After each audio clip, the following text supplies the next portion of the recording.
میرے پیارے نوجوانوں، عزیز بچوں، دنیا کے تمام مذاہب میں جو اس وقت دنیا میں موجود مذہب ہے، ان میں ایک مذہب مذہب اسلام ہے،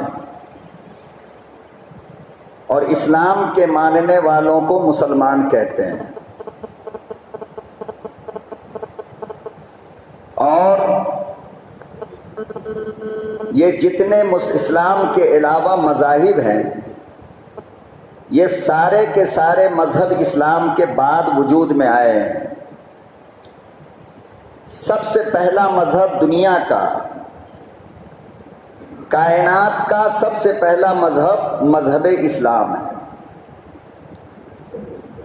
جس وقت اسلام آیا دنیا میں، اس وقت اور کوئی مذہب تھا ہی نہیں، اس لیے کہ سب سے پہلا انسان جو دنیا کے اندر آیا وہ حضرت آدم علیہ السلام ہے، جن کو اللہ رب العالمین نے جنت سے ہندوستان کی سرزمین پر اتارا، جو اس وقت بچ چکا ہے اور وہ سری لنکا ہے۔ تو حضرت آدم علیہ السلام جس وقت دنیا میں آئے وہ پہلے انسان تھے، اور حضرت آدم علیہ السلام کا مذہب اسلام تھا کہ حضرت آدم علیہ السلام اللہ کو ایک مانتے تھے، موت کا یقین تھا اور قیامت کا یقین تھا، بعد مرنے کے زندہ ہونے کا یقین تھا، اور یہ مذہب اسلام کی تعلیم ہے۔ تو دنیا کا سب سے پہلا اور سب سے پرانا مذہب مذہب اسلام ہے۔ پھر حضرت آدم علیہ السلام اور حضرت حوا سے جب نسلیں چلی، لوگ آئے، تو پھر وہاں سے ایک الگ الگ مذہب کی تعمیر شروع ہوئی اور لوگ الگ الگ مذہبوں میں بٹ گئے۔ لیکن حضرت آدم علیہ السلام سے لے کر آج تک دنیا میں کبھی ایسا نہیں ہوا کہ اسلام مذہب باقی نہ رہا ہو، یعنی ختم ہو گیا ہو، بلکہ حضرت آدم علیہ السلام سے اسلام کی تعلیم کے لیے اور اسلام کی تبلیغ کے لیے اللہ نے ان کے لڑکے حضرت شیس علیہ السلام کو نبی بنایا۔ پھر حضرت شیس علیہ السلام کے بعد حضرت نوح آئے۔ اس طریقے سے نبیوں کا سلسلہ چلتا رہا، جناب رسول اللہ صلی اللہ علیہ وسلم تک 1,24,000 نبی آئے، اور تمام نبیوں کا پیغام فقط اسلام کی تعلیم تھی، اسلام کو بتانا تھا، اسلام کے راستے پر لوگوں کو لانا تھا۔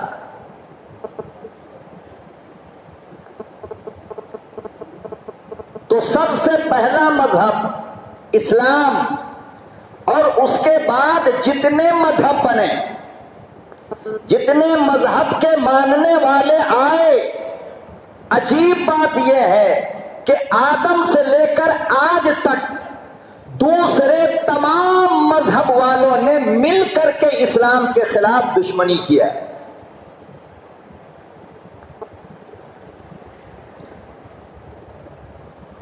وہ آپس میں دشمن ہوتے ہیں، ان کی آپس میں لڑائی ہوتی ہے، یہودی نصارہ سے، نصارہ یہودی سے، اور وہ بدھسٹ سے، اور وہ کمیونسٹ سے، یہ ہندوؤں کو آپس میں۔ لیکن جب اسلام کے خلاف لڑنا ہو تو دنیا کے تمام مذہب والے ایک ہو جاتے ہیں اسلام سے مقابلہ کرنے کے لیے۔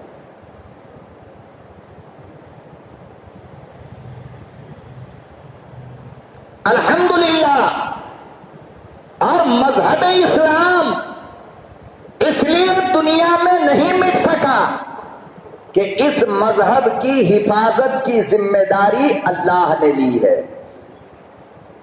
انا نحن نزلنا الذکر وانا لہ لحافظون۔ قرآن اور اسلام اور مسلمان یہ قیامت تو آ سکتی ہے مگر مٹ نہیں سکتے، اس لیے کہ اس کی حفاظت کے ذمہ دار ہم ہیں۔ اور جب اللہ کسی کی حفاظت کی ذمہ داری لے لے تو پھر دنیا کی ساری طاقت مل کر کے اگر اس کو تباہ کرنا چاہے، مٹانا چاہے تو نہیں مٹ سکتا۔ دیکھو حضرت یوسف علیہ السلام بچے تھے نا، اور ان کے 11 بھائی تھے۔ قرآن میں پورا واقعہ موجود ہے، آپ نے سنا بھی ہوگا۔ مگر 11 بھائی اور ان میں سب سے چھوٹے حضرت یوسف، تو عام طور سے جو گھر کا چھوٹا بچہ ہوتا ہے، آخری بچہ ہوتا ہے، ماں باپ کی نظر میں وہ زیادہ پیارا ہو جاتا ہے کہ اس کے بعد اب کوئی آنے کا ہے ہی نہیں۔ اور حضرت یوسف خوبصورت بھی بہت تھے، تو حضرت یعقوب علیہ السلام کو بہت زیادہ محبت تھی۔ کس سے؟ حضرت یوسف سے۔ اب 11 بھائیوں نے جب دیکھا کہ ارے ہمارا باپ تو ہماری طرف دھیان ہی نہیں دیتا ہے، ہمیں نہ گھمانے لے جاتا ہے، نہ ہمیں کھلونے لا کے دیتا ہے، نہ اپنے ہاتھ سے منہ میں کھلاتا ہے، نہ اچھے کپڑے دیتا ہے، مگر ساری محبت تو یوسف پہ۔ تو اب اس کا نتیجہ کیا نکلنا تھا؟ سارے بھائی نے مل کر کے میٹنگ کیا اور حضرت یوسف کو مارنے کی پلاننگ بنائی کہ یوسف کو مار دیں گے تو پھر باپ کا سارا پیار اور باپ کی ساری محبت،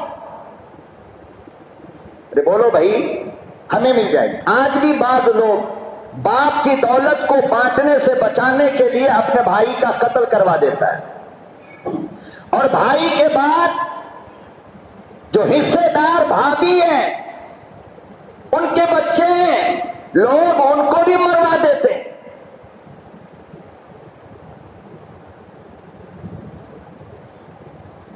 تو سارے بھائیوں نے پلاننگ بنائی کہ کس طرح یوسف کو پیٹ سے نکالا جائے اور کس طرح سے مارا جائے۔ تو رات کے اندھیرے میں بیٹھ کر سارے بھائیوں نے پلاننگ کی۔ کسی نے یہ آئیڈیا دیا کہ جنگل میں لے جا کر ذبح کر دیں گے، کسی نے یہ آئیڈیا دیا کہ سولی پہ ڈال دیں گے، کسی نے کچھ، مگر اس میں جو سب سے بڑا بھائی تھا وہ ذرا سیدھا تھا، تھوڑا زیادہ نہیں۔ اس نے کہا کہ دیکھو بھائی، کچھ بھی ہو ہے تو بھائی نا، ہم لوگ اس کو ذبح کر کے اپنے ہاتھ کو رنگین کیوں کریں؟ اس لیے ایسا کرتے ہیں کہ ہم لوگ اسے جنگل میں لے جا کر ڈال دیتے ہیں، وہاں کوئی درندہ جانور آئے گا اور خود بخود کھا کر کے چلا جائے گا۔ اب جنگل میں لے جانے کے لیے پلاننگ ہونی چاہیے نا، کیسے جائے گا،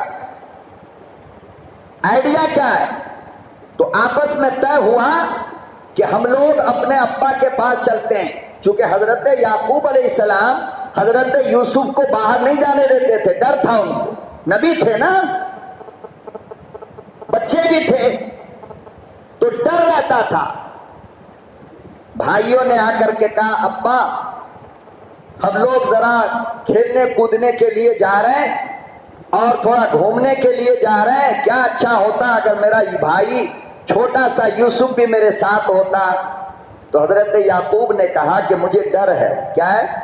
مجھے ڈر ہے کہ کہیں ایسا نہ ہو جنگل میں تم لوگ آپس میں کھیلنے لگو، اب بچے کو چھوڑ دو اور کوئی جنگل کا جانور آ کر کے کھا لے۔ دیکھو یہی پلاننگ تو تھی نا۔ مگر جو لوگ نیک ہوتے ہیں، اللہ کی معرفت جن کو حاصل ہوتی ہے، جو اللہ کے قریب ہوتے ہیں، ان کے دل کے اندر وہ خیال اللہ ڈال دیتا ہے جو ہونے والا ہے۔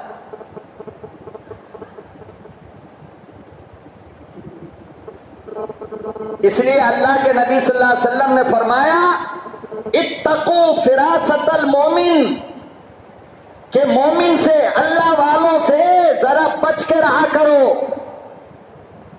فَإِنَّهُ يَنْظُرُ بِنُورِ اللَّهِ، اس لیے کہ وہ تمہارے کالے کرتوت کو اللہ کے نور سے دیکھ لیتا ہے. اس لیے جب کسی بزرگ کے پاس جاؤ نا، اللہ والے کے پاس، تو پہلے توبہ کر کے جانا، اللہ ہمارے گناہ کو معاف فرما دے. حضرت عثمان رضی اللہ تعالیٰ عنہ مسجد نبوی میں بیٹھ کر خطبہ دے رہے تھے، اچانک رک گئے اور فرمایا کہ ہمارے مجلس میں کیسے لوگ ہیں کہ زنا کر کے آتے ہیں اور بیٹھ جاتے ہیں. اب پورا مجمع پریشان، یا اللہ مسجد میں زنا کر کے کون آئے گا؟ سارے لوگ پریشان. اور فرمایا کہ وہ زنا کر کے آیا اور اس کی بدبو مجھے لگ رہی ہے. اللہ اکبر. ہماری حالت یہ ہے کہ زنا کرنے کے بعد بھی ہمیں بدبو معلوم نہیں ہوتی. اگر معلوم ہو جائے اس کی برائی گندگی تو کوئی زنا کرے گا، لیکن کرتا اس لیے ہے کہ اس کی بدبو اور اس کی گندگی کا ہمیں احساس نہیں ہوتا ہے. لیکن اللہ والے تو الگ چیز ہے نا، ان کا تو لنک اللہ سے ہوتا ہے.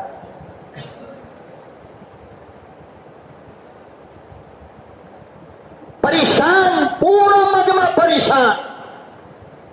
ایسا کون آدمی ہے زنا کر کے عثمان کے سامنے اور مسجد نبوی میں آ کر کے بیٹھ گیا ہو؟ ایک صحابی اٹھے، فرمایا کہ عثمان معاف کرو. فرمایا کیا ہوا؟ تو کہنے لگے کہ راستے میں آتے ہوئے میں وضو بنا کر مسجد آ رہا تھا تو میری نظر ایک عورت پہ پڑ گئی. حضرت عثمان کہنے لگے اسی کو تو میرے نبی نے کہا تھا یہ آنکھ کا زنا ہے، تیری اس حرکت سے مجھے بدبو آنے لگی ہے. آنکھ کا زنا کیوں کیا؟ ایچ بیانات کلپس کو سبسکرائب کریں. ہاتھ کا زنا کیا ہے؟ غیر عورت کو گندے ارادے سے چھونا. آنکھ کا زنا کیا ہے؟ غیر عورت کو گندی نظر سے دیکھنا.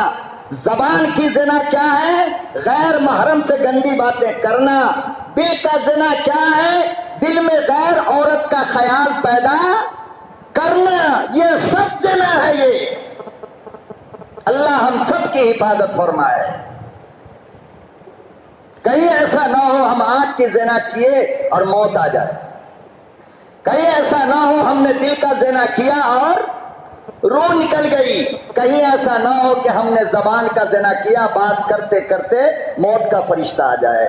اس لیے اللہ سے اپنے لیے بھی پناہ مانگو، میرے لیے بھی پناہ مانگو. اللہ ہم سب کو معاف فرمائے. انسان ہے، بچنا مشکل ہے.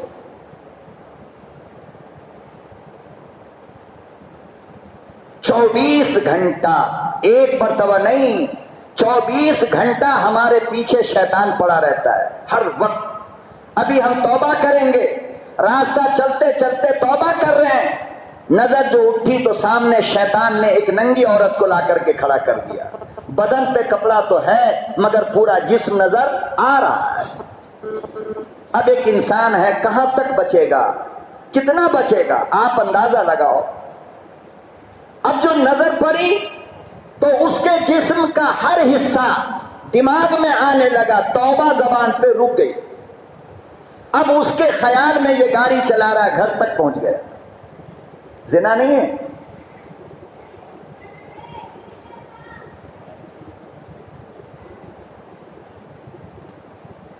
حضرت عثمان نے فرمایا تو پتہ یہ چلا کہ زنا کوئی بھی ہو، آنکھ کا ہو، زبان کا ہو، ہاتھ کا ہو، چل کر کے غیر کے گھر تک جانا، یہ پاؤں کا زنا ہے.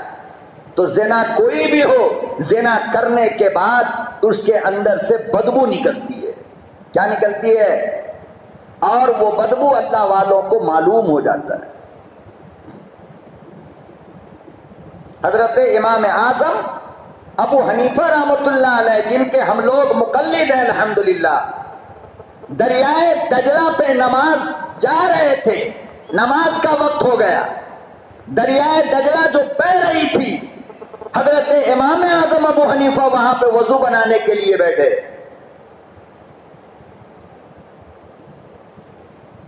ہاتھ دھویا اور پانی اٹھا کر جہاں منہ تک لے گئے فوراً پانی کو پھینک دیا. شاگرد طالب علم جو ساتھ تھا فرمایا حضرت کیا ہوا؟ امام اعظم رحمت اللہ علیہ نے فرمایا کہ لگتا ہے کہ کوئی زنا کر کے دریا میں غسل کر رہا ہے، اس کی بدبو پانی سے آ رہی.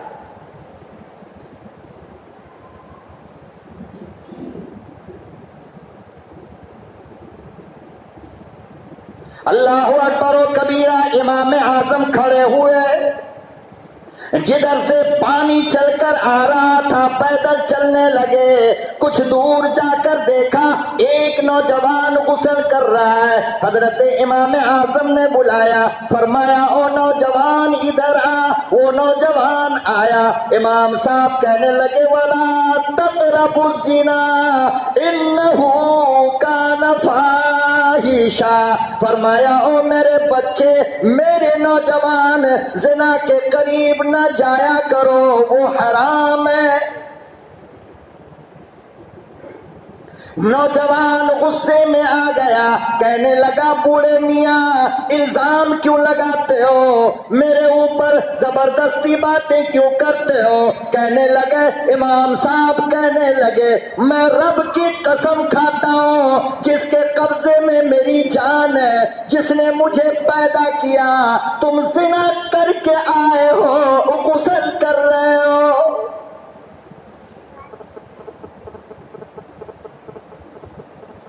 فرمایا میرے بچے توبہ کرو، اللہ سے معافی مانگو. تیرے زنا کی بدبو، تیرا زنا اتنا خراب ہے کہ دریائے دجلہ کا سارا پانی بدبو میں بدل گیا.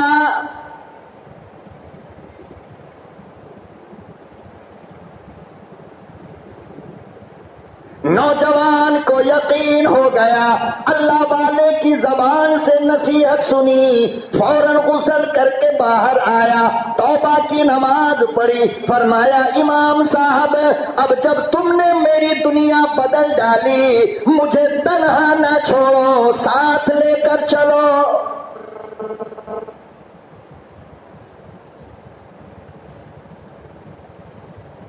ہم لوگ بچتے نہیں. اتنا بڑا گناہ ہے، میں قسم کھا کر کہتا ہوں. تم کہتے ہو نا مولانا نماز کا موقع نہیں ملتا، مولانا نماز میں دل نہیں لگتا، مولانا اللہ کے ذکر میں اچھا نہیں لگتا، دل نہیں لگتا. فرمایا اس لیے کہ تم نے آنکھ کی زنا کیا ہے. جب بندہ ایک مرتبہ آنکھ کا زنا کر لیتا ہے تو پھر اس کے نماز کی لذت اللہ ختم کر دیتا ہے. پھر نماز پڑھو گے مزہ نہیں آئے گا، تہجد میں کھڑے رہو گے آنسو نہیں گرے گا، اس لیے کہ اللہ دل کو پتھر بنا دیتا ہے. اسی لیے تو قرآن نے کہا نا قُل لِّلْمُؤْمِنِينَ يَغُضُّوا مِنْ أَبْصَارِهِمْ. میرے محبوب اپنی امت سے کہو کہ جب راستہ چلے تو نظر کو جھکا کے رکھا کرے. اس لیے کہ بازار میں شیطان حسیناؤں کو لا کر سامنے کھڑا کر دے گا، میک اپ کروا کر سامنے لا کر کھڑا کرے گا. انسان ہے نا، کتنا بچے گا، کہاں تک بچے گا؟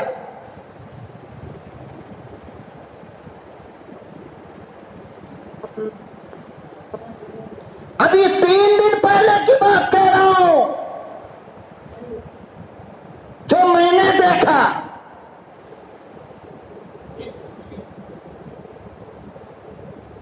پتہ مجھے چلا کہ 20 سال کی ایک بچی نے سوسائڈ کر لیا ہے. کیا کیا؟ بولو بھائی، سوسائڈ سمجھتے ہو نا؟ ولیمے کی دعوت کو بولتے ہیں. نہیں، سوسائڈ کا مطلب تو تب سمجھ میں آتا ہے جب اپنی بیٹی یا اپنی بہن کر لے. جب تک کرتی نہیں سمجھ میں. مولانا کی بات بھی بری لگتی ہے، میری بچی کو ایسا کہا. محلے کا کوئی ذمہ دار اگر کہہ دے کہ بھائی اپنی بچی کو سنبھالو، کیا جی میری بچی جبریل علیہ السلام کی نواسی ہے، کیسی باتیں کر رہا ہے. لیکن جب سوسائڈ کر لیتی ہے نا پھر آنکھ سے مگرمچھ کے آنسو بہاتا، ہائے میری بیٹی چلی گئی۔ چلی نہیں گئی، تو نے بھیجا ہے، موبائل دے کر، کالج اکیلا بھیج کر، اس کی نگرانی نہیں، اس کی ٹائمنگ نہیں، کچھ نہیں۔ سب سے خوبصورت اور قیمتی کپڑا لا کر دے گا بیٹی کو، عقیقے کی بیٹی ولیمہ کی دعوت ہے، یہی کپڑا پہن کے چل رہا ہے۔ مسٹر، یہ تم کپڑا نہیں دے رہے ہو بلکہ کفن خرید کے دے رہے ہو بیٹی کو۔ جب تمہاری بیٹی سینکڑوں مرد جوان چھوکروں کے بیچ میں شادی محل میں گئی ہے تو کسی سے اس کی نظر ٹکرائی اور پھر وہ اس کی محبت میں پاگل ہو گئی۔ جب تم نے روکا تو سوسائڈ کر رہی ہے۔ تو کس نے کروایا ہے؟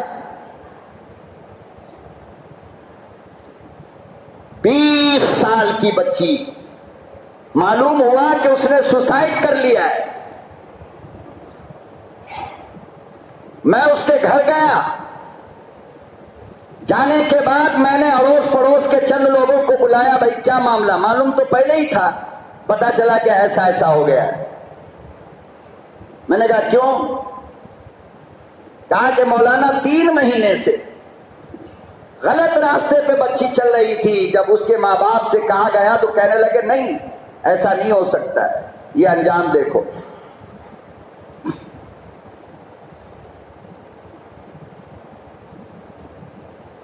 فرمایا کہ اپنے ہاتھ کو بھی بچاؤ، اپنی نظر کو بھی بچاؤ، اپنی زبان کو بھی بچاؤ، اپنے دل کو بھی بچاؤ۔ پھر دیکھو 2 رکعت نماز میں اتنا مزہ آئے گا، اللہ کی قسم کھا رہا ہوں خدا کے گھر میں، کہ تمہارا دل ہی نہیں کرے گا کہ نماز چھوڑ کر کے کہیں چلا جاؤ، اتنا مزہ آتا ہے۔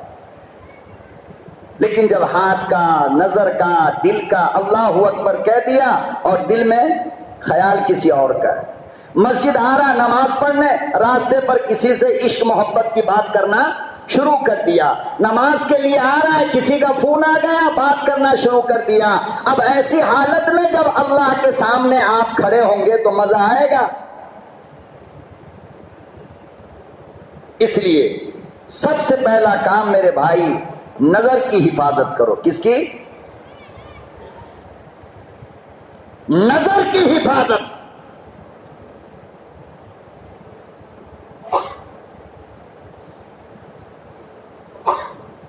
دل کی حفاظت، زبان کی حفاظت، یہاں تک کہ خیالات کی بھی حفاظت کرو۔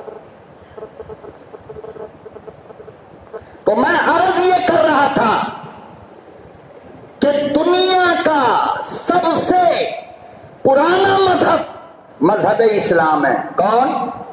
اور اس کے بعد دنیا کا سارا مذہب آیا، چاہے وہ یہودی ہو، نصارہ ہو، کرسچن ہو، پارسی ہو، ہندو ہو، بدھسٹ ہو، کوئی بھی ہو، سارے مذہب بعد میں آئے۔ HS بیانات کلپس کو سبسکرائب کریں۔ تو حضرت یعقوب علیہ السلام نے فرمایا مجھے ڈر لگتا ہے۔ میں کیا کہہ رہا تھا کہ مذہب اسلام کو مٹانے کے لیے پوری دنیا نے طاقت لگا لیا، مگر مذہب اسلام مٹا نہیں۔ کیوں؟ اس لیے کہ اس کی حفاظت کی ذمہ داری اللہ نے لی ہے۔ دیکھو قرآن کے کتنے دشمن ہیں دنیا میں، آج وہاں جلایا، کل وہاں جلایا، پرسوں وہاں جلایا، مگر حالت یہ ہے کہ ہر دن، آپ کو تو پتہ نہیں ہوگا، ہر دن پوری دنیا کو ملا کر کے ہر دن تقریباً 11 لاکھ لوگ قرآن کو حفظ مکمل کرتے ہیں ایک دن میں۔ کتنے دن میں؟ 11 لاکھ بچے قرآن، مرد عورت سب ملا کر قرآن کے حافظ بنتے ہیں۔ تو جلایا کس کو؟ کاغذ کو۔ اور قرآن ہے کہاں پر؟ یہاں پر۔ تو 11 لاکھ لوگوں نے یہاں ڈال دیا قرآن کو، کہاں؟ بولو نا بھائی، دل کی میموری میں۔ اب جب تک کہ یہ میموری فیل نہیں ہوگی، تم قرآن کو مٹاؤ گے کیسے؟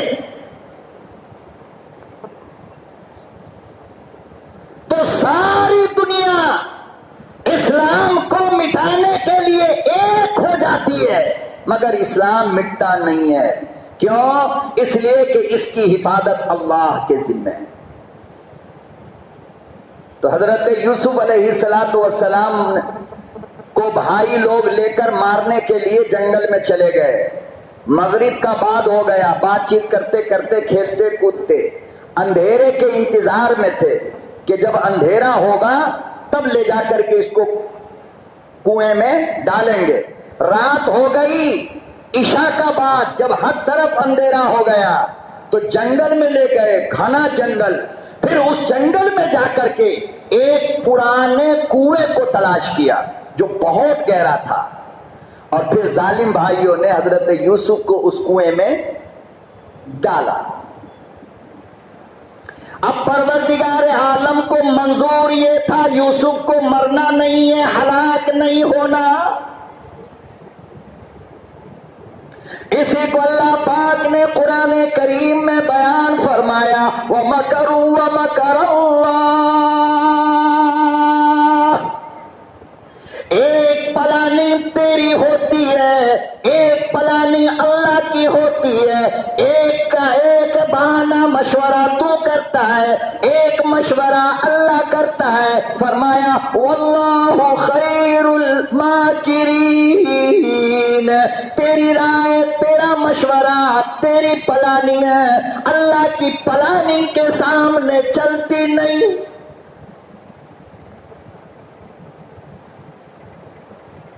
میرے پاس ایک طلاق کا مسئلہ آیا، کبھی کبھی رونے کا بھی دل کرتا ہے اور ان پاگلوں کے دماغ پہ ہنسنے کا بھی دل کرتا ہے۔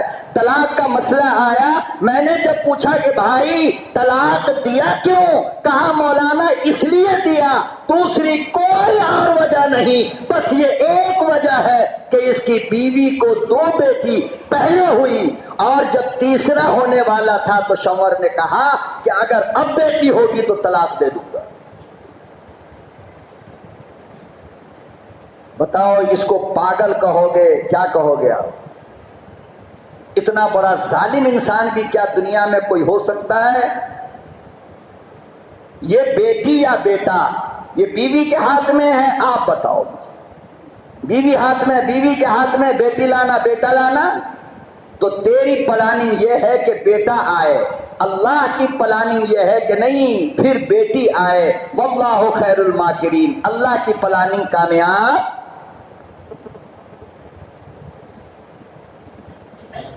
تم پروگرام بناتے رہتے ہو، کل صبح اٹھیں گے حیدرآباد جانا ہے بھائی، فلائٹ کا ٹکٹ بک ہے، سب کچھ ہے، اچانک صبح میں تم تو نہیں نکلے، تمہارا جنازہ نکلتا ہے۔ واللہ خیر الماکرین، یہ پلاننگ اللہ کی تھی، وہ پلاننگ تیرا تھا۔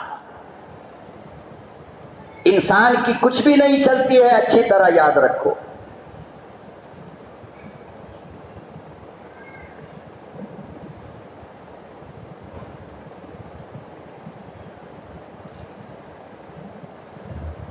بھائیوں نے اس لیے ڈالا یوسف کو کہ مارنا ہے، اور وہ علاقہ کون سا تھا جس جنگل میں ڈالا گیا؟ وہی فلسطین کا علاقہ۔ کنویں میں ڈالا کہ مارنا ہے، اللہ کو مارنا نہیں تھا بلکہ بچا کر بادشاہ کے تخت پہ بیٹھانا تھا اور پھر نبی بنانا تھا۔ تو اللہ حفاظت کرنا چاہتا تھا، جبریل امین کو لکڑی کا تختہ دیا، فرمایا جبرائیل فوراً لے جا کر کنویں کے بیچ میں ڈال دو تاکہ میرا یوسف اس پر بیٹھ جائے، نیچے نہ جا پائے۔ فوراً جبریل امین آئے، تختہ بچھا دیا کنویں میں، حضرت یوسف علیہ السلام وہاں پر بیٹھے رہے۔ مرے وہ؟ بول بھائی، مرے نہیں۔ اب وہاں سے نکالنا بھی تھا تو اللہ چاہتا تو جبریل امین سے کہتا کہ نکال لو، لیکن نہیں، اللہ کو کچھ اور بھی قدرت دکھانا تھا کہ دیکھو جسے ہم بچانا چاہیں ہماری پلاننگ کیسے کیسے کام کرتی ہے۔ یوسف علیہ السلام وہیں پر بیٹھے رہے اور اللہ کی طرف سے ان کو پانی، کھانا، خوراک سب پہنچتا رہا، ملتا رہا۔ راستے سے ایک قافلہ گزر رہا تھا، مسافر لوگ جا رہے تھے، ان کا پانی ختم ہو گیا۔ مشورہ ہوا کہ بھائی جنگل میں کئی کنواں تلاش کرو۔ تو اس زمانے میں پانی کی علامت یہ تھی، اور آج بھی پانی کی علامت یہ ہے کہ جہاں پر پرندہ اڑتا رہے اور بولتا رہے، سمجھ جاؤ کہ اس کے نیچے کہیں نہ کہیں پانی ہوگا۔ تو ایک پرندہ کنویں کے اوپر چاروں طرف دوڑتا تھا اور آواز لگاتا تھا۔ ساتھیوں نے کہا کہ جا وہاں پہ پانی ملے گا۔ جب وہاں پر ایک ساتھی گیا اور رسی ڈالا، دیکھا جھانک کر کے تو اللہ اکبر، بے پناہ خوبصورت روشن چمکتا چہرہ ایک معصوم سا بچہ بیٹھا ہوا ہے۔ آواز دیا، لوگوں آؤ، ساتھیوں آؤ، جلدی آؤ، کائنات کا خزانہ مل گیا۔ اور یہ لوگ مصر سے آئے تھے۔ کہاں سے؟ مصر سے۔ سارے ساتھیوں نے مل کر بڑے آرام سے حضرت یوسف کو اٹھایا، گود لے گئے۔ پھر آگے واقعہ بہت طویل ہے، لمبا ہے، میں وہ بتانا نہیں چاہتا۔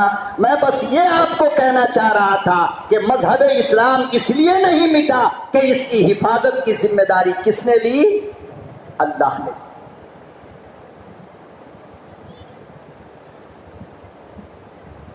مگر اللہ نے حفاظت کی ذمہ داری لی، مگر اسلام کے ماننے والوں کا ساتھ میں امتحان بھی لیا کہ بچاؤں گا تو میں، لیکن بچانے کے لیے کام تم کو کرنا پڑے گا، اپنی جان بھی دینی پڑے گی اس کی حفاظت کے لیے۔ کس کی؟ بولو نا بھائی۔ اسلام کی حفاظت کے لیے اپنی جان بھی دینی پڑے گی، اس لیے کہ قیامت تک جہاں بھی اسلام ہوگا وہاں پر اس کے دشمن بھی ہوں گے۔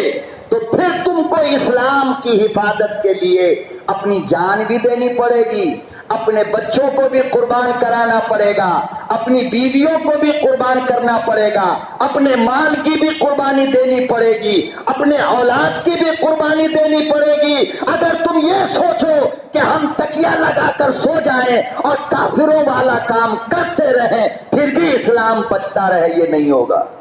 کوشش تم کرو گے، قربانی تم دو گے، حفاظت۔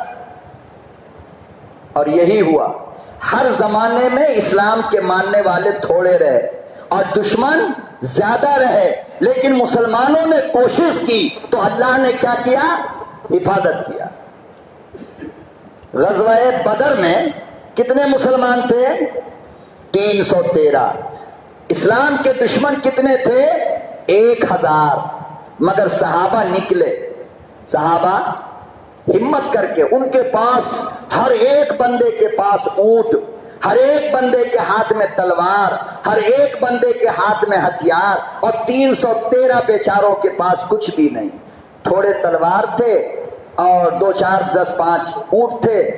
اور اس کے بعد، اور عجیب بات یہ ہے کہ جس میدان میں یہ جنگ ہونا تھا اس میدان میں پانی کا تالاب جو تھا، اس تالاب پر کافروں نے قبضہ کر لیا کہ مسلمانوں کو پانی بھی نہیں پینے دیں گے۔ لیکن مسلمان نکلے ہمت کر کے، پھر کیا ہوا؟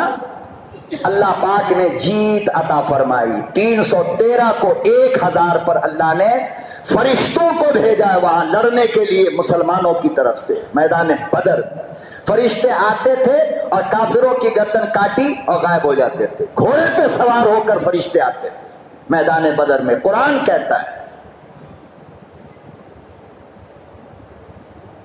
اللہ اکبر و کبیرہ۔ غزوہ احد کا موقع ہے، امام الانبیاء نے چندے کا اعلان فرمایا، فرمایا لوگوں سب سے پہلے اپنے جان کا چندہ دو۔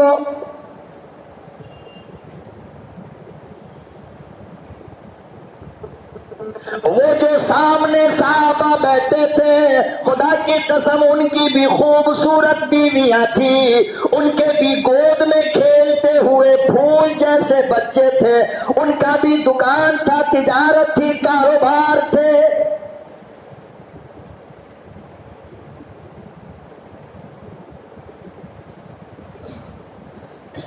فرمایا آؤ آؤ، کفر نے اسلام کو للکارا ہے، میرے یارو میرے دیوانوں، اسلام کے لیے اپنے جسم کے ٹکڑے کرانا ہے، آؤ کون تیار ہے؟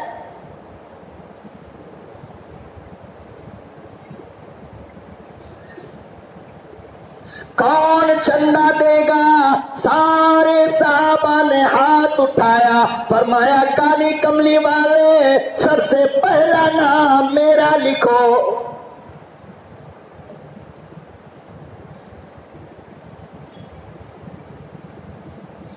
کس لیے یہ بات ہو رہی تھی؟ مکان بچانے کے لیے، ملک بچانے کے لیے، گاؤں بچانے کے لیے نہیں، اسلام بچانے کے لیے۔ کس لیے؟ میدان کربلا میں امام حسین نے شہادت کیوں دیا؟ ان کے بچوں کے قیمے کیوں بنے؟ اسلام بچانے کے لیے، گھر بچانے کے لیے نہیں۔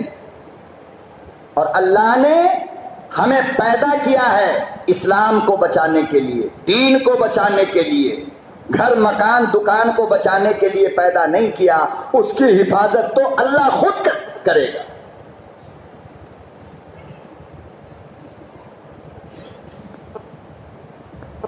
فرمایا جان کا چندہ دو، صحابہ کھڑے ہو گئے، مدینے کی گلیوں میں اعلان ہونے لگا مال کا چندہ دو۔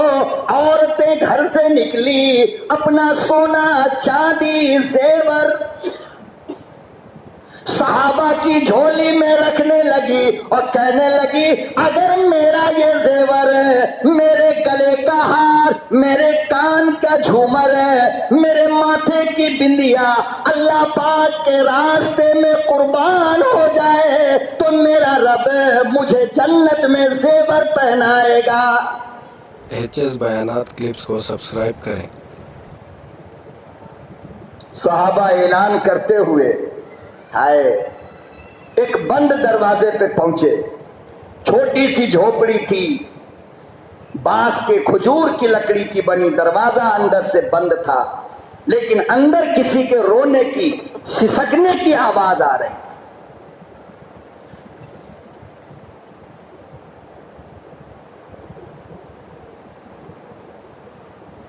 غور سے صحابہ نے جب کان لگایا تو اندر سے آواز آ رہی تھی، الہی جن کے شوہر تھے انہوں نے اپنی جان کا چندہ لکھوا دیا، جن کے پاس زیورات تھے انہوں نے اپنے زیور دے دیے، جن کے پاس مال تھا انہوں نے اپنا مال دے دیا، میرے پروردگار میرے پاس تو سوائے اس 2 ماہ کے بچے کے کوئی ہے ہی نہیں۔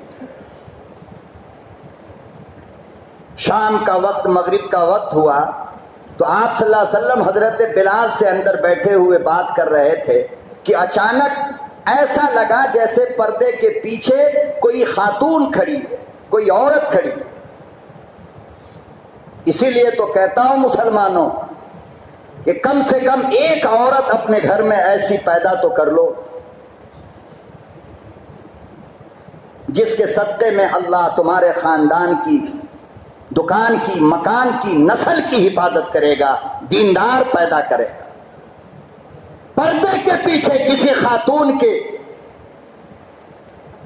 کھڑے ہونے کا احساس ہوا۔ آقا صلی اللہ علیہ وسلم نے فرمایا بلال ذرا دیکھو نا پردے کے پیچھے کون ہے، کل جنگ ہونے والی ہے۔ سیدنا بلال جب گئے تو دیکھا کہ ایک مائی اپنے گود میں 2 سال کے بچے کو، 2 مہینے کا بچہ لے کر کے کھڑی ہے اور بچہ سینے سے مائی کے دودھ پی رہا ہے۔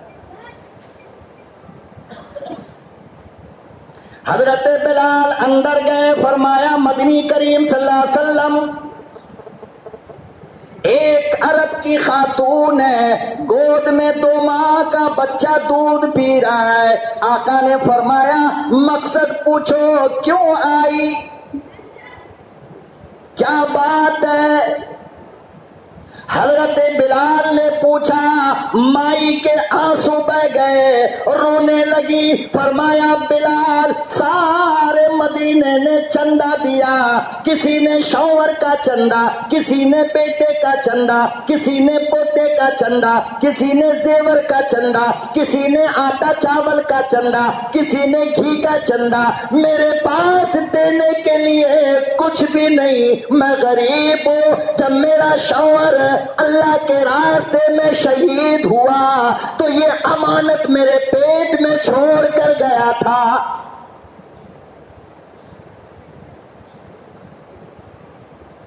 فرمایا بلال جب اللہ کے راستے میں میرا شوہر جا رہا تھا تو مجھے کہہ کر گیا کہ میری جان جب میں دنیا سے چلا جاؤں اور یہ امانت جب دنیا میں آئے، اگر لڑکا ہو تو اللہ کے راستے میں قربان کر دینا۔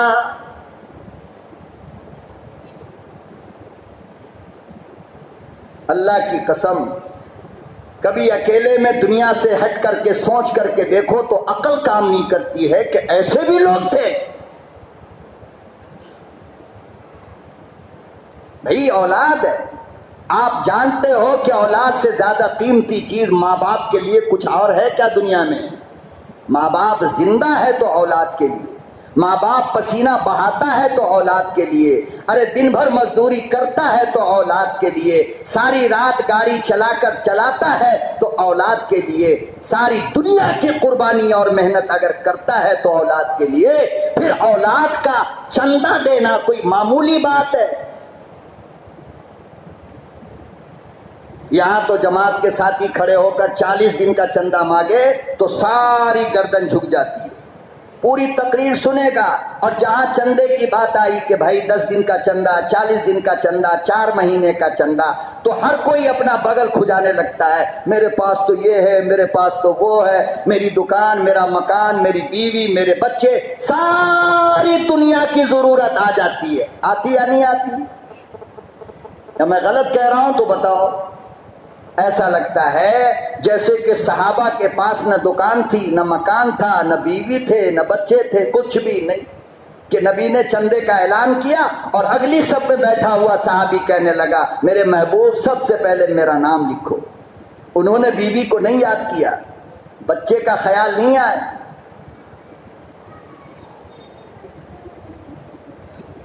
اسے اسلام کہتے، اور ایسے مسلمانوں کی اللہ کو ضرورت ہے۔ ہم جیسوں کی کیا ضرورت ہے اللہ پاک؟ ہماری تو حالت یہ ہو گئی کہ شیطان ہمیں دیکھ کر کے ناچتا ہے، وارے مسلمان بھائی جو کام ہمیں کرنا تھا تم ہی کر رہے ہو، شاباش۔ کچھ نوجوان کو دیکھو گلیوں میں گاڑی پر بیٹھے، کسی کی ماں بہن کو گالی دے رہا ہے، کسی کو کچھ، کسی کو کچھ، کسی کو کچھ۔ یہ مسلمان ہے اور یہ مسلمان کی نسل ہے۔ یہ شرم کرو نوجوانوں، اپنے زبان کی قیمت کو پہچانو۔ یہ وہ زبان ہے جس سے تم نے کہا ہے اللہ، یہ وہ زبان ہے جس سے تم نے کہا لا الہ الا اللہ، یہ وہ مقدس اور پاکیزہ زبان ہے۔ تمہیں گالی دینے سے پہلے شرم آنی چاہیے کہ جس زبان سے میں نے کہا اللہ، اس زبان کو ہم گندا کیسے کر رہے ہیں، ناپاک کیسے کر رہے ہیں۔ 100 بار سوچا کرو، جس زبان پر تم نے کبھی محمد کا نام لیا، اس پاکیزہ نام کے بعد تم نے گالی کیوں دیا؟ شرم نہیں آتی؟ غیرت اور حیا نہیں آتی؟ کچھ تو شرم ہونی چاہیے نا۔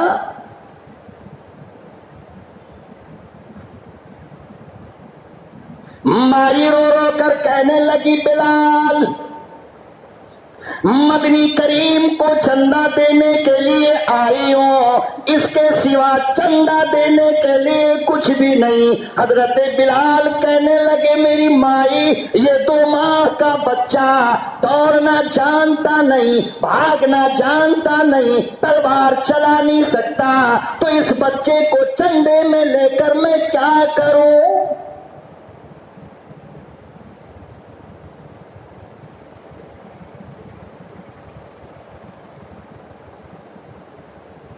میں اس بچے کا چندہ لے کر کیا کروں؟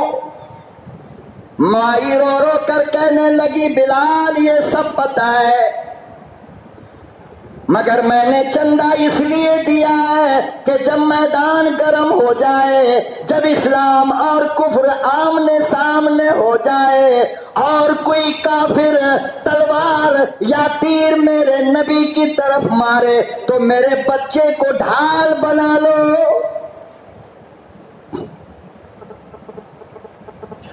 میری تمنا یہ ہے، میری آرزو یہ ہے، میرا شوق یہ ہے کہ میرے بچے کا جگر پھٹ جائے، میرے بچے کا ٹکڑا ہو جائے، مگر میرے محبوب کے بدن پہ نشان نہ لگے۔ HS بیانات کلپس کو سبسکرائب کریں۔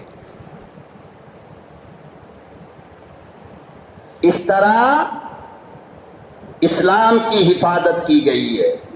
گائے کا گوشت کھانے سے حفاظت نہیں ہوتی، ختنہ کرا کر کے مسلمان ہونے سے اسلام کی حفاظت نہیں ہوتی۔ اسلام کی حفاظت کے لیے 24 گھنٹہ تم کو اسلام کا مجنو بننا پڑے گا۔ اللہ کو ملاوٹ والا اسلام نہیں چاہیے، اوریجنل اسلام چاہیے، اس عورت کے جیسا اسلام چاہیے کہ جب اسلام کی بات آ گئی تو دودھ پیتا بچہ کیا مطلب اسلام کے مقابلے میں؟ اسی وقت اسی موقع پر ایک عورت جس کے پاس کچھ بھی نہیں مگر بچپن سے اس کو بال کا شوق تھا۔ کس کا؟ ارے عورتوں کو بال کا شوق ہوتا ہے نا، جو عورت ہوگی اس کو بال کا شوق ہوگا نا، اس لیے کہ اللہ نے فرمایا زین الرجال باللحى وزین النساء بالزوائد، ہم نے مردوں کو داڑھی سے خوبصورت بنایا، عورتوں کو بال سے خوبصورت بنایا۔ یہ اللہ کہہ رہا ہے، ہم نہیں، اللہ کہہ رہے ہیں مردوں کو داڑھی سے۔ اور بتاؤ ہماری تمہاری تسبیح کیا ہے؟ اللہ اللہ، سبحان اللہ، والحمدللہ، لا الہ الا اللہ، یہی ہے نا؟ لیکن آسمان پر فرشتوں کی تسبیح یہی کلمہ ہے، ہر وقت فرشتے یہی کہتے رہتے ہیں زین الرجال باللحى وزین النساء بالزوائد۔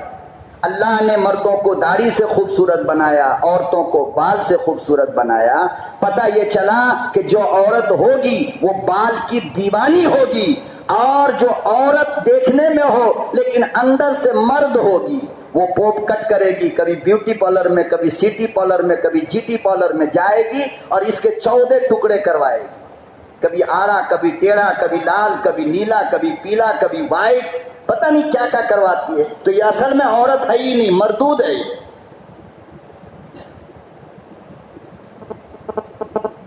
اوریجنل عورت ہوگی تو فقط کالا چاہیے بال، کیسا؟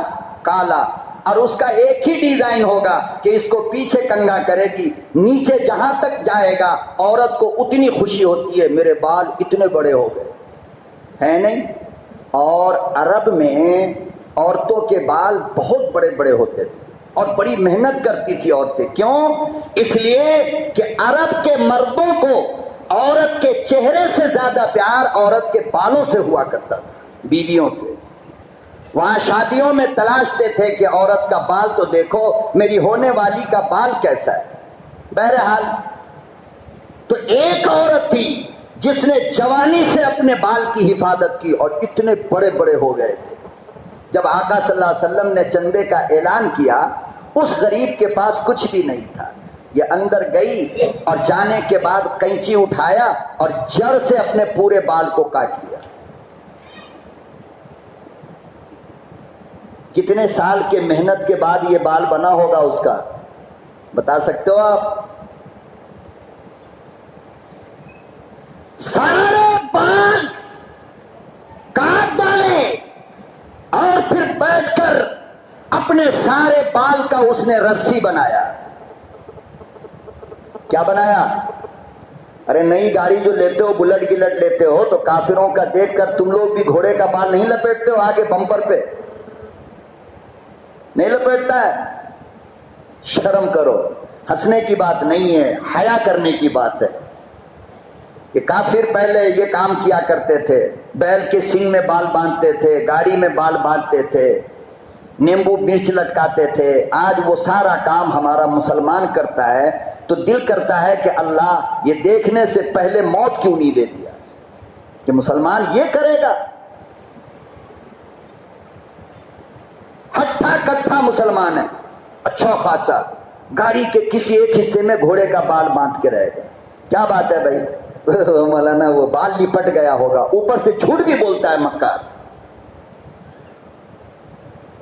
مت کرو میرے بھائی، اللہ کا واسطہ دے کے کہتا ہوں، ان کاموں کو کر کے غیروں کے ساتھ اپنے آپ کو کیوں ملانا چاہتے ہو؟ تم اوریجنل مسلمان بنو. کیا بنو؟ بولو کیا بنو؟ اوریجنل مسلمان بنو، جیسا مسلمان اللہ کو چاہیے. یہ دھاگا واگا یہ وہ ہاتھ میں فلانی جگہ رکھ، یہ سب کیا ہے؟ یہ سب کافروں کی طرف سے آیا، ایمان والے کی چیز نہیں ہے. بہرحال اس عورت نے رسی بنایا اور بڑی لمبی رسی ہوئی. یہ پوری رسی لے کر آقا صلی اللہ علیہ وسلم کے پاس پہنچ گئی. کہا میرے محبوب، میرے پاس چندہ میں دینے کے لیے اس سے زیادہ قیمتی کوئی اور چیز تھی نہیں، میں اس کی رسی بنا کر کے لے آئی. امام الانبیاء محبوب کبریا حضرت محمد مصطفیٰ صلی اللہ تعالی علیہ وسلم نے پوچھا، او میری بٹیا یہ بال میں چندے میں کیا کروں؟ فرمایا میرے آقا میدان جنگ میں کسی مجاہد کے گھوڑے کو باندھنے میں کام آئے گا.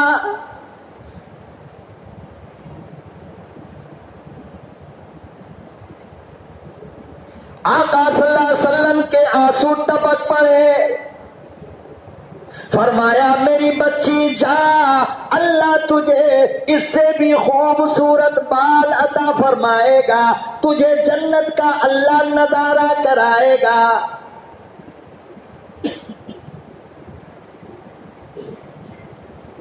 اس طرح اسلام بچا ہے، ہم تک آیا ہے. بات سمجھ رہے ہو؟ اور آج پھر چاروں طرف سے ساری دنیا آئے ہائے جب اسلام کی دشمنی پہ اتر آئی، مسلمانوں کو مٹانے کے لیے پلاننگ بنا لیا، تو خدا کی قسم پھر وہ تنہا اور نہتا فلسطین کھڑا ہو گیا. حماس کا جگر والا بیٹا کھڑا ہو گیا اور کہنے لگا کہ فلسطین ہو، اسرائیل ہو یا امریکہ، جرمن ہو یا جاپان، فرانس ہو یا کوئی اور ہو، ہم کسی کو بھی یہاں پر ٹکنے نہیں دیں گے. اور 7 تاریخ سے اس نے مقابلہ شروع کیا. تم کیا سمجھتے ہو کہ اسرائیل، حماس اور امریکہ، جرمن، جاپان یہ سب کیوں؟ فرمایا اس لیے کہ ان کو دشمنی حماس سے نہیں بلکہ ان کو دشمنی اسلام سے ہے. کس سے؟ یہ چاہتے ہیں کہ فلسطین سے اسلام کو مٹایا جائے، یہ چاہتے ہیں کہ مسجد اقصی کا خاتمہ کیا جائے، مگر اسی صحابہ کا خاندان اور اسی مائی کا بیٹا جس کی نسلیں چلتی چلی آئی آج بھی فلسطین میں وہی کام کر رہے ہیں جو عہد صحابہ میں صحابہ کیا کرتے تھے. پرسوں کی رات ظالم حرام خور نے فلسطین کے غازہ کے ایک ہاسپٹل پہ حملہ کیا. 800 مریض اس میں شہید ہو گئے. کتنے؟ 800 مریض. اس میں ایک چھوٹا چھوٹا بچہ بھی ہے، عورتیں بھی ہے. ایک بچے کی جب جان نکل رہی تھی نا تو بستر پر کھڑا ہو کر کے کہہ رہا تھا، بستر پر لیٹا لیٹا کہہ رہا تھا کہ بھائی میں تو جا رہا ہوں، تیری یاد بہت آئے گی. تو اس کے بازو میں جو بڑا والا بھائی کھڑا ہے وہ کہنے لگا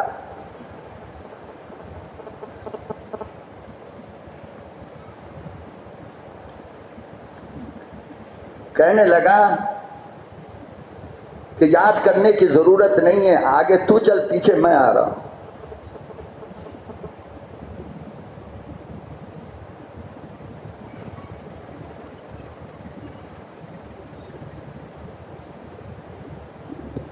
اللہ عمل کی توفیق عطا فرمائے.